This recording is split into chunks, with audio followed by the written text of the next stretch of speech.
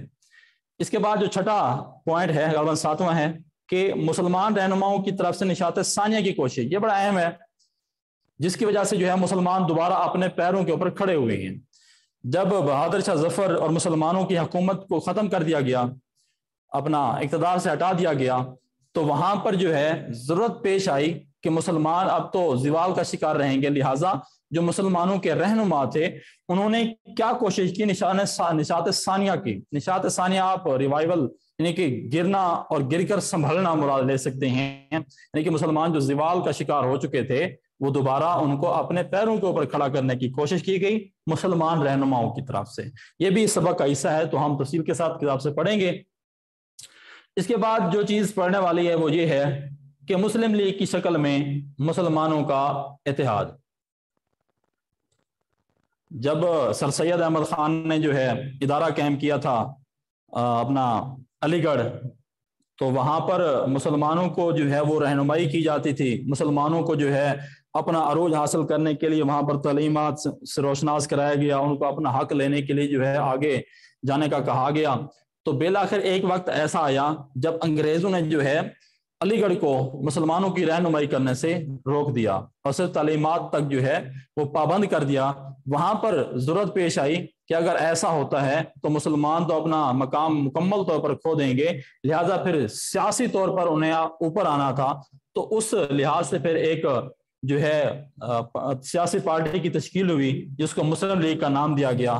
تو جب مسلم لیگ قائم ہوئی تو ایک تو سیاسی پارٹی وجود میں آئی، دوسرا یہ کہ جتنے بھی مسلمان تھے برصغیر کے ان کو ایک اتحاد مل گیا کہ اب تمام مسلمان اس سیاسی پارٹی کی شکل میں متحد ہو جائیں گے۔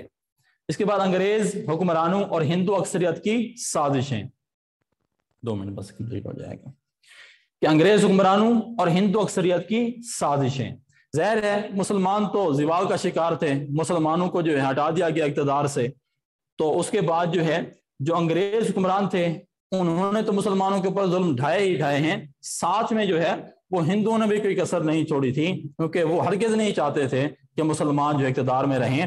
مسلمانوں کی بجائے جو ہندوؤں کو جو ہے وہ انگریزی سامراج، جو انگریزی حکومت ہے وہ زیادہ پسند تھی، اس لیے ان دونوں نے جو ہے مسلمانوں کے خلاف سازشیں کی۔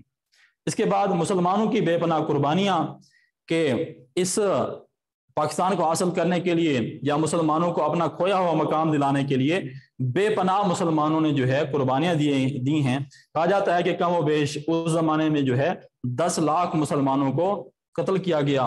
تو ہم سمجھ سکتے ہیں کہ مسلمانوں کی وہ قربانیاں ہیں وہ رہ گا نہیں گئی، بلکہ اس کا ہمیں نتیجہ بھی ملا ہے پاکستان کی صورت میں۔